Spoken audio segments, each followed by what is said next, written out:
रात को जब मैं सोने लेटा तो रोज की तरह मेरी पत्नी मेरे सीने पर सिर रखकर सो गई। दिन भर की थकान के बाद मुझे बहुत झुंझुलाहट हुई। मैंने चिढ़कर कहा, दिन भर की हाड़ तोड़ मेहनत के बाद क्या मुझे रात को भी तुम्हारे कारण सुकून की नींद नसीब नहीं हो सकती? मेरी बात सुनकर उसने मासूमियत से कहा, तुम तो जानते ही हो ना, जब तक मैं तुम्हारे दिल की धड़कन ना सुन लूं, मुझे नींद ही नहीं आती। मैंने उसका हाथ झटकते हुए कहा, अब ये नाटक बंद करो। तुम्हारी इन हरकतों की वजह से मेरी जिंदगी का हर चैन छिन गया है। उसने मेरी डांट को अनदेखा करते हुए धीरे से कहा, ठीक है, तुम गुस्सा कर लो, पर मैं सोऊंगी तो यहीं। मैंने गुस्से में आपा खो दिया और कहा, क्या तुम मरकर भी मुझे इस कैद से आज़ाद नहीं कर सकती? रोज रोज का ये ड्रामा मुझसे बर्दाश्त नहीं होता। भला कोई अपने ऊपर इतना भारी बोझ लेकर कैसे सो सकता है? उसने भरमाई आवाज में कहा, मैं तो सिर्फ रात के कुछ घंटे ही तुम्हारे पास आती हूँ, बाकी पूरा दिन तो कभी तुम्हें परेशान नहीं करती। मैंने ताना मारते हुए कहा, तुम्हारी जैसी ढीठ लड़की मैंने आज तक नहीं देखी। उसने कोई बहस नहीं की, बस धीरे से कहा, मेरा सिर बहुत तेजी से फट रहा है, प्लीज थोड़ा सहला दो ना। यह कहकर उसने जबरन मेरा हाथ अपने माथे पर रख दिया। मैंने हजारों बार उसे मना किया था, यहाँ तक कि कई बार हाथ भी उठाया, पर उसकी ये आदत मैं बदल नहीं सका। आप सोच रहे होंगे कि अपनी ही पत्नी से मुझे इतनी नफरत क्यों थी।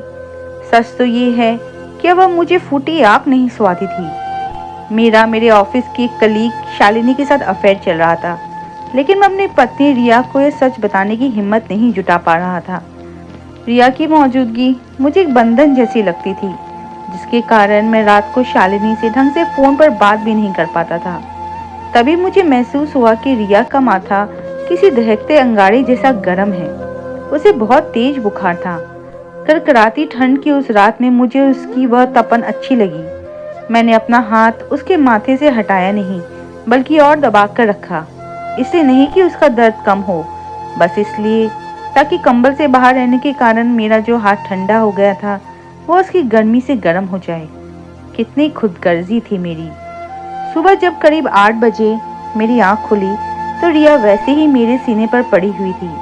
मैंने उसे हिलाया तो उसका शरीर रात से भी ज्यादा तप रहा था। मैंने उसे कई बार आवाज दी, रिया, रिया, उठो, पर उसकी तरफ से कोई हलचल नहीं हुई। वह पूरी तरह बेसुध थी। आनन फानन में उसे अस्पताल पहुंचाया गया। उसे अस्पताल छोड़कर मैं ऑफिस चला गया और शालिनी के साथ बातों में मशगूल हो गया।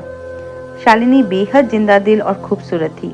उसका हंसता हुआ चेहरा किसी भी मर्द को आकर्षित कर लेता था। मैं भी उसके सम्मोहन में था। पूरा दिन उसके साथ हंसते खेलते बीत गया। शाम को जब मैं घर लौटा तो हाथ मुंह धोकर सीधे डाइनिंग टेबल पर गया, पर आज टेबल सूनी थी। वहां मेरी पसंद का कुछ भी नहीं बना था। रिया रोज शाम को मेरी पसंद का हल्का खाना बनाती थी और जिद करके अपने हाथों से खिलाती थी। जब से मैं शालिनी के करीब आया था, मैंने एक दिन रिया को बुरी तरह झिड़क दिया था कि मुझे तुम्हारे हाथों से नहीं खाना, दूर रहो मुझसे। उस दिन के बाद से उसने मुझे कभी अपने हाथों से नहीं खिलाया, बस खाना बनाकर टेबल पर ढक देती थी। आज रिया घर पर नहीं थी, इसलिए पूरा घर काटने को दौड़ रहा था। मैं बेमन से बिस्तर पर लेट गया और शालिनी को फोन लगा लिया। पर अजीब बात थी, आज शालिनी से बात करने में मेरा मन नहीं लग रहा था। रह रहकर रिया का ख्याल आ रहा था। क्या उसे होश आ गया होगा, या वह नहीं, मैं क्या अशुभ सोच रहा हूँ। मन के एक शैतानी कोने ने यह भी सोचा कि अगर वह नहीं रही तो मेरे और शालिनी के बीच का कांटा हमेशा के लिए निकल जाएगा। पर मेरा दिल अंदर से कांप रहा था और पेट में भूख के मारे चूहे कूद रहे थे। थकावट के कारण बाहर जाने की हिम्मत नहीं थी। अचानक मेरे मुंह से अनजाने में निकल गया, रिया, क्या आज रात मुझे भूखा ही सुलाओगी? तुम भी ना, आज दोपहर का टिफिन भी पैक नहीं किया था। फिर अचानक मुझे झटका लगा कि रिया तो अस्पताल में जिंदगी और मौत से लड़ रही है। मैंने दिन भर उसकी कोई सुध क्यों नहीं ली। मैंने खुद को सांत्वना दी कि सुबह अस्पताल जाकर देखूंगा। मैं सोने की कोशिश करने लगा, पर बिस्तर पर करवटें बदलते बदलते आधी रात हो गई। नींद कोसों दूर थी। आज समझ आया कि छाती पर जब तक वह बोझ नहीं होता मुझे नींद नहीं आती। मेरी आदत बिगड़ चुकी थी।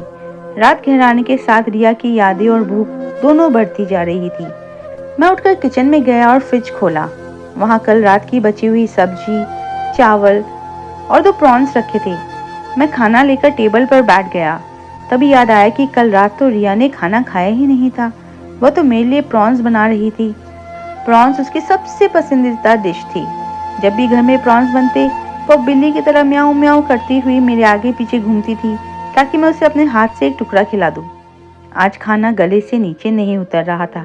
मुझे लगा जैसे सूने कमरे में कोई मेरे सीने पर आकर लेट गया हो, पर वह सिर्फ खालीपन था। मैंने बेचैनी में अपना फ़ोन निकाला ताकि रिया की कोई तस्वीर देख सकूं, पर याद आया कि शालिनी ने मेरे फ़ोन से रिया की सारी तस्वीरें पहले ही डिलीट करवा दी थी। अब मुझसे रहा नहीं गया। मैंने तुरंत बाइक की चाबी उठाई और अस्पताल की तरफ भाग निकला। अस्पताल पहुंचकर पता चला कि इतनी रात को महिला वार्ड में जाने की अनुमति नहीं है। हताश होकर मैं डॉक्टर के कैबिन में गया। मैंने पूछा, डॉक्टर साहब, सुबह जो रिया नाम की मरीज भर्ती हुई थी, उसकी तबीयत कैसी है? डॉक्टर ने गंभीर होकर कहा, स्थिति बेहद नाजुक है। उनका शरीर दवाओं और सलाइन पर कोई रिस्पॉन्स नहीं दे रहा है। उन्हें तुरंत वेंटिलेटर या आईसीयू की जरूरत है, वरना किसी भी पल कुछ भी अनहोनी हो सकती है। मैंने घबराकर कहा, तो आप उन्हें आईसीयू में शिफ्ट क्यों नहीं करते? डॉक्टर ने लाचारी से कहा, हमारे यहाँ आईसीयू का आखिरी बेड आज शाम को ही बुक हो चुका है। आपको उन्हें किसी दूसरे बड़े अस्पताल में ले जाना होगा। मैं सुन्न हो गया। शहर में उस वक्त कोई दूसरा बड़ा अस्पताल नहीं था और बाहर ले जाने में बहुत वक्त और पैसा लगता। मैं भारी कदमों से घर लौट आया। घर की हर दीवार मुझे रिया की याद दिला रही थी।